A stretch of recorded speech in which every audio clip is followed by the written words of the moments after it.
Assalamualaikum dan selamat sejahtera murid-murid. Selamat datang ke kelas Bahasa Melayu tahun 3. Pada hari ini kita akan berpantun dan tajuk pantun kita adalah sikap berjimat dan mari menabung. Aktiviti kita pada hari ini ialah melafazkan pantun dengan sebutan yang betul dan intonasi yang sesuai serta menjelaskan maksud pantun. Sebelum kita teruskan dengan membaca pantun, kita ulang kaji dahulu beberapa ciri-ciri pantun. Pantun 4 kerat merupakan bentuk puisi tradisional. Setiap rangkap terbahagi kepada 2, iaitu pembayang dan maksud. 2 baris pertama dikenali sebagai pembayang dan 2 baris akhir dikenali sebagai maksud pantun. Setiap pantun mempunyai rima A, B, A, B.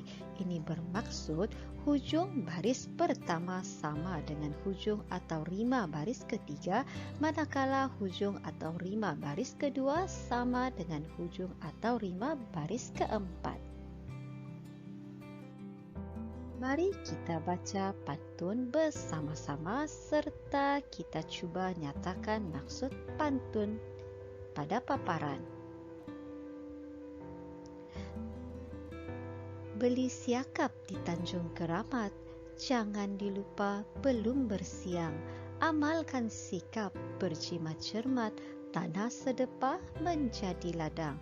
Dalam pantun ini menyatakan maksud bahawa amalan berjimat cermat dapat menambahkan rezeki.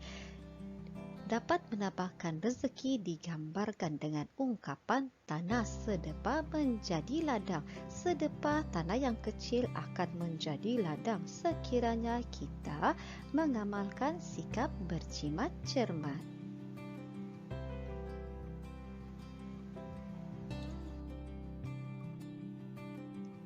Di bawah jeti airnya surut, biduk berlalu berselang-seli, hajat di hati usah diturut, fikirlah dahulu sebelum membeli. Tahukah murid-murid apakah itu biduk? Biduk ialah perahu yang digunakan untuk menangkap ikan atau mengangkat barang di sungai. Kita teruskan kepada maksud pantun. Pantun ini membawa maksud supaya kita berfikir dahulu sebelum membeli. Jangan mengikutkan hati ketika membeli barangan kerana dikhawatiri akan menyesal di kemudian hari nanti. Petik pegaga di Kuala Jati, anak dara masak beria. Lihatlah harga, utamakan kualiti, pasti gembira, hati pun ceria. Rangkap pantun ini pula meminta kita menjadi pembeli yang bijak. Sebelum membeli, perhatikan dahulu harga dan juga kualiti. Pastikan barangan yang dibeli setara dengan harga dan juga kualitinya. Di tepi paya elok bersangkut, limau purut batangnya berduri. Pentingkan gaya, jangan diikut, jika diturut binasa diri. Rangkap pantun ini pula meminta kita membeli mengikut keperluan supaya tidak membazir. Jangan membeli kerana ingin mengikut tren ataupun gaya terkini. Seperti kata pepatah, ukurlah baju di badan sendiri. Kita beralih kepada pantun kita yang seterusnya, iaitu pada muka surat 87 buku aktiviti Bahasa Melayu Jilid 2. Mari kita baca bersama-sama dan kita nyatakan maksud pantun ini.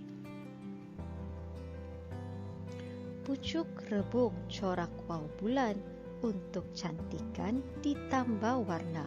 Sikap menabung jadikan amalan, elok amalkan di mana-mana. Dalam pantun ini maksud yang ingin disampaikan lakukan ialah jadikan menabung sebagai amalan. Berkebun bawang tepian sawah, rakan taulan datang bertamu. Jimatkan wang, janganlah mewah, jagi bekalan waktu susahmu. Rangkap pantun ini pula meminta kita berjimat cermat untuk kegunaan di waktu susah. Membeli rebung, elok isinya, kuning seakan warna keemasan. Amalan menabung, besar manfaatnya, boleh digunakan waktu kecemasan.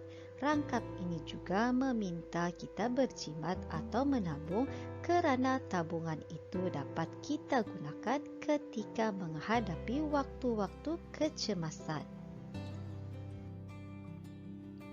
Ke Tanjung Kota mencari makanan, tiba di Pekan membeli puding.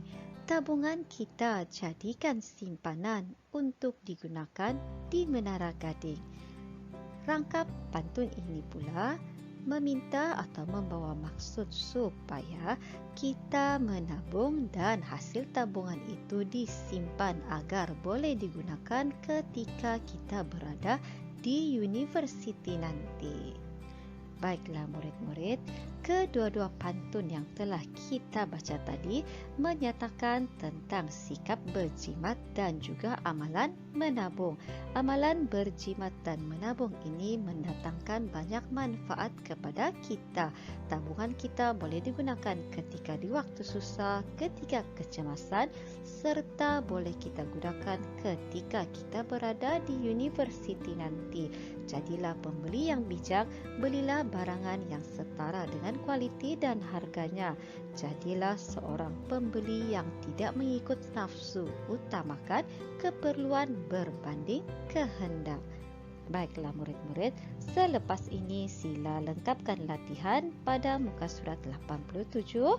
Selamat menyiapkan latihan. Tahniah, terima kasih. Jadilah seorang pengguna dan seorang yang berjimat cermat. Kita jumpa lagi di kelas yang akan datang. Bye.